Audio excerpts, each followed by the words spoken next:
Mes frères bien-aimés, les événements que nous célébrons ce soir sont aussi abominables qu'immensément lumineux. C'est le paradoxe du Vendredi Saint. Tout ce que le Christ va exprimer par son corps, par sa voix, par son sang, relève à la fois de l'horreur et de la lumière. Je voudrais, si vous le voulez bien, que dans un premier temps, nous embrassions d'un seul regard toute la vie du Christ, puisqu'elle vient de se terminer, en nous souvenant, preuve en main, que cette vie s'est déployée sous un ciel d'orage, et c'est peu dire, car la tempête a souvent soufflé. Dieu le Fils n'a pas voulu connaître une vie facile. Voilà ce que nous devons conserver au plus intime de nous-mêmes comme un véritable trésor. Oui, aussi étrange que cela puisse paraître, bien qu'il fût Dieu, le Christ n'a pas choisi de passer entre les mailles de la souffrance et même du drame. Pourquoi cela ?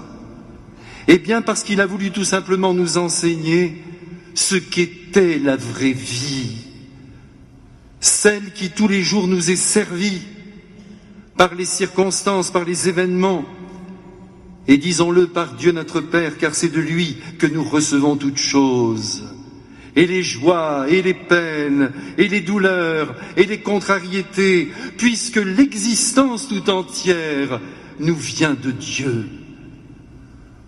Que voulez-vous, rien ne manque à la salade de la vie, qui est toujours composée.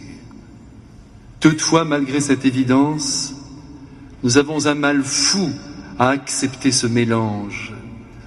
Nous restons, et parfois même très longtemps, de grands immatures, adolescents dans l'âme, rêvant de traverser les années bien calés sur un petit nuage, à l'abri de toutes les épreuves, et nous avons tort.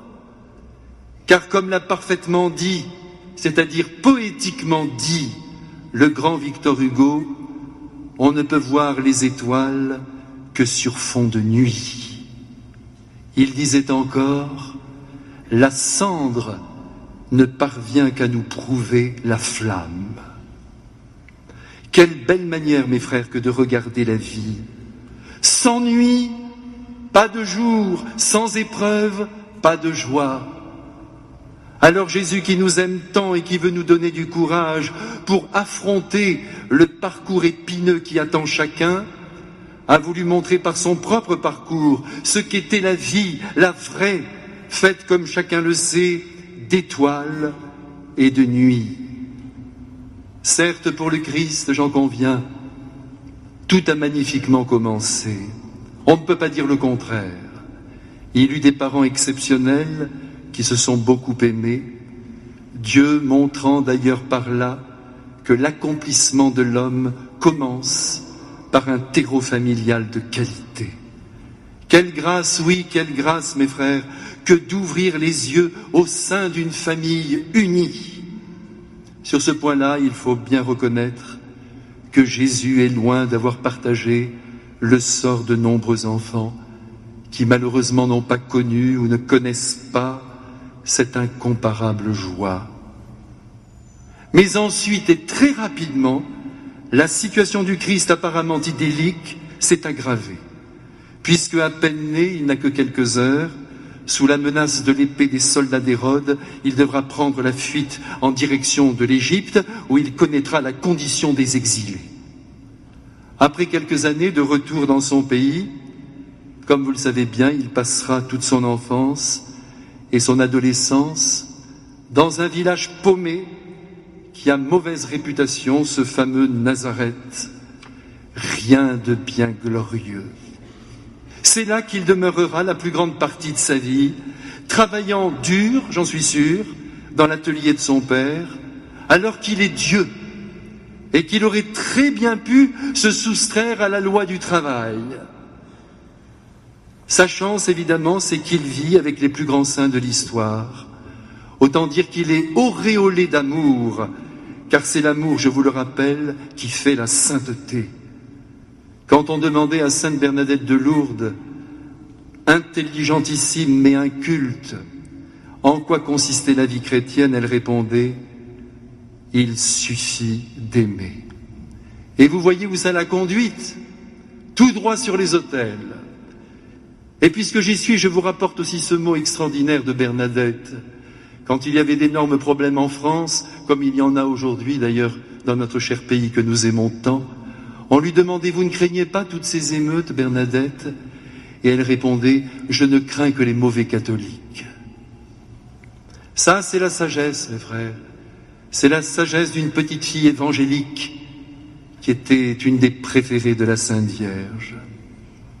En tout cas, ce soir, nous comprenons, du moins le Saint-Esprit veut que nous comprenions très fort ce soir, il veut même l'enfoncer dans nos esprits, que les épreuves humaines, quand elles se déclinent en nous et autour de nous, de la simple difficulté au drame le plus lourd, peuvent être toujours dépassées, à condition bien sûr, écoutez-moi bien, qu'il y ait un écrin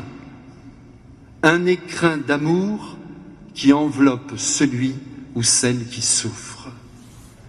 Si Jésus a pu supporter toutes les souffrances de sa vie, de la crèche à la croix, c'est parce que son Père, celui du ciel, l'enveloppait de sa puissance, c'est entendu, bien sûr. Mais c'est aussi parce que Marie, sa mère, ne l'a pas lâché d'un pouce. C'est parce que Joseph a veillé sur lui comme le meilleur des pères. C'est parce que les apôtres, malgré leur faiblesse, l'ont profondément aimé. C'est parce que Saint Jean, son préféré, posait de temps en temps sa tête sur son épaule et que cette tendresse leur faisait du bien à tous les deux. Et laissez-moi ajouter que si le corps de Jésus ne s'est pas effondré plus de 3 fois sous le poids de la croix alors qu'il gravissait le chemin du calvaire, c'est parce que tout à coup, il aperçut au milieu de la foule Marie-Madeleine qui lui faisait signe de tenir. C'est parce que Véronique bouscula les soldats pour arriver jusqu'à lui et ôter de son visage la sueur, la poussière et les crachats. C'est parce que Saint Jean, les yeux cernés par la fatigue, l'accompagnait, j'en suis sûr, au plus près de la croix. Sans écrin d'amour, mes frères bien-aimés, nous sommes fichus. La souffrance devient insupportable. Je ne prends qu'un exemple. Savez-vous que dans les années 80, à Calcutta, une grande partie des jeunes Indiens atteints du sida se suicidaient, et que lorsque Mère Teresa commença à les accueillir, sans pouvoir d'ailleurs les soigner, si ce n'est en les entourant d'affection et en récitant près de leur lit des centaines d'Ave Maria, plus aucun d'entre eux ne voulait mourir. Ça, mes frères, c'est le pouvoir indépassable de l'amour concret, de l'amour caressant, de l'amour évident. Et quand Jésus fut cloué sur la croix, répondez-moi, où donc est-il allé chercher le courage d'aimer avec cette démesure presque inadmissible? Certes, bien sûr, dans son être profond, uni au Père céleste. Et bien évidemment, il est allé chercher cette force dans la certitude qu'il accomplissait la volonté divine en mourant comme le dernier des derniers pour que le dernier des hommes, le moins méritant, le moins aimable, le plus tordu, passe dans la vie éternelle. Mais cette puissance d'amour, mes frères, il est aussi allé la chercher en Marie, sa mère, qui se tient maintenant debout devant lui, droite comme une armée, rangée en bataille. Oui, la dignité de sa mère, immergée dans la souffrance, l'aide à tenir au milieu des atrocités. Aussi l'on peut affirmer que si sa nature humaine a tremblé devant la torture et la mort, elle a aussi été consolée par des éléments tout humains, à commencer, je le jure, même s'il ne faut jamais jurer, par la présence de sa mère. C'est en voyant les pleurs ruisseler lentement sur son visage maternel, c'est en croisant son regard chargé de peine, mais aussi d'intrépidité, qu'il parvient à garder son âme enfoncée dans les abîmes de l'amour. Soyons plus précis, Si Jésus résiste avec le poids du péché sur les épaules et sous une intensité de douleur qu'aucun homme n'aurait pu supporter, c'est évidemment parce qu'il est Dieu et qu'il veut aller au bout de sa mission de rédempteur, mais c'est aussi parce qu'humainement, au pied de la croix, je le crois sincèrement, il y a Marie, et près d'elle, deux autres êtres pétris d'amour et donc de courage, la grande Marie-Madeleine et le petit Saint Jean, autrement dit la pécheresse pardonnée et la jeunesse en état de virginité. À trois, au pied de la croix, si leurs jambes tremblent, si la poussière du chemin recouvre leur visage, si leurs habits sont froissés par la mauvaise nuit qu'ils viennent de passer à Jérusalem, il n'en demeure pas moins qu'ils constituent, au pied de la croix, un écrin d'affection qui enserre le diamant qui est le Christ, lequel en cet instant renvoie sur le monde les rayons de la splendeur de l'amour de Dieu. Dans nos vies, mes frères bien-aimés, il n'y a rien à faire. L'humain et le divin doivent s'interpénétrer pour nous aider à marcher au-devant de la mort avec courage. Aussi maintenant, soyons clairs, mieux, soyons clairvoyants. S'il y a en chacune de nos vies de belles joies qui nous ont été déjà données, et d'autres qui se profilent à l'horizon, il y a aussi des souffrances qui sont déjà venues et qui viendront encore blesser les années qui nous restent à vivre. C'est inévitable. En songeant à cette vérité, acceptez que mon cœur de prêtre, et vous savez combien je vous aime, c'est-à-dire mon cœur d'amour, vous supplie de préparer un écrin capable de vous soutenir.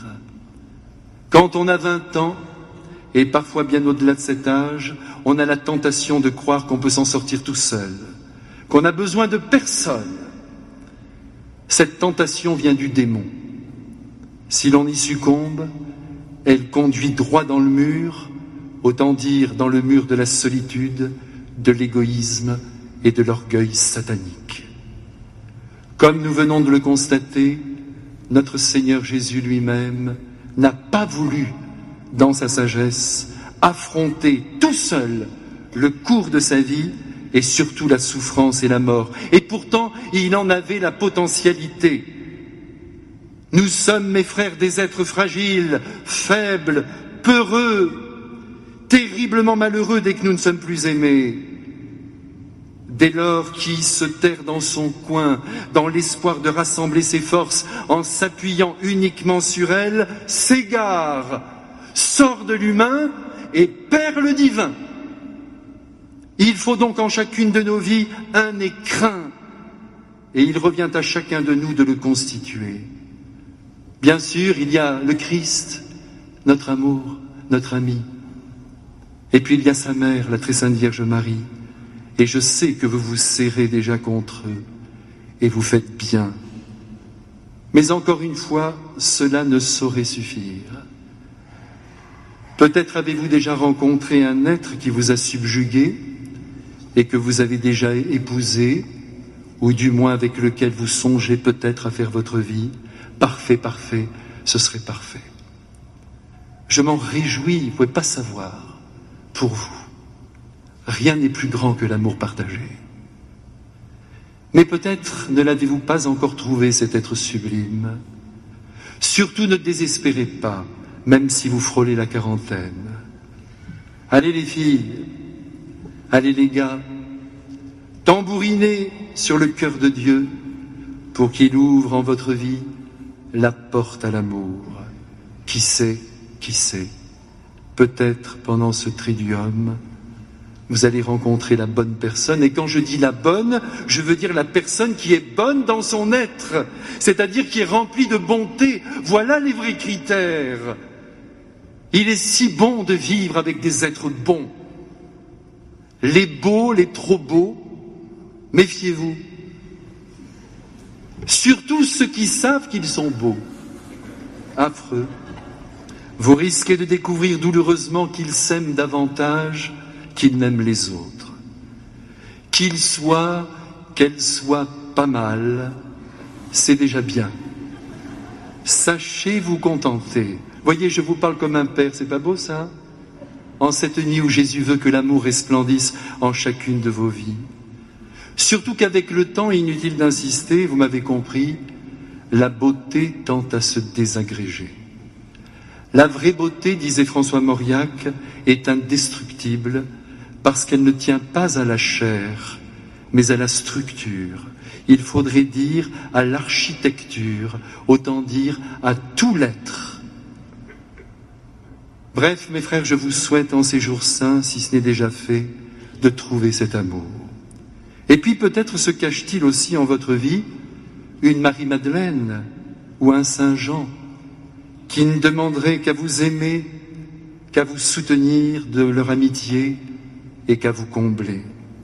Si par bonheur, oui par bonheur, c'était le cas, profitez à fond de l'amitié partagée, de cette fameuse amitié dont notre temps ne fait plus l'éloge et qui pourtant porte en elle un wagon de grâce, du moins pour ceux qui sont montés dans le train de la vie en faisant confiance au Christ. Car laissez-moi vous rappeler que l'amitié est son idéal de vie. Je ne vous appelle plus serviteur, mais ami. Vous vous souvenez, mes frères, de cette parole? C'est l'une de ces dernières paroles. Cependant, si aujourd'hui encore vous êtes seul, du moins seul avec le Christ et avec Marie, ce qui est déjà un immense cadeau, mais que sur le plan humain, ni amour ni amitié ne sont présents sur vos journées, bougez-vous par pitié et pour l'amour de Dieu. Redistribuez les cartes de votre vie, sortez de vous-même, construisez enfin l'écrin sans lequel il est difficile de supporter les affres de la vie. Ce soir, Jésus nous supplie donc, sous l'obscurité de la croix, que dis-je, sous la lumière de la croix, de contrôler notre écrin, de le repenser s'il le fallait, de manière à ce qu'aucun de nous ne soit rayé de la carte du bonheur. Amen.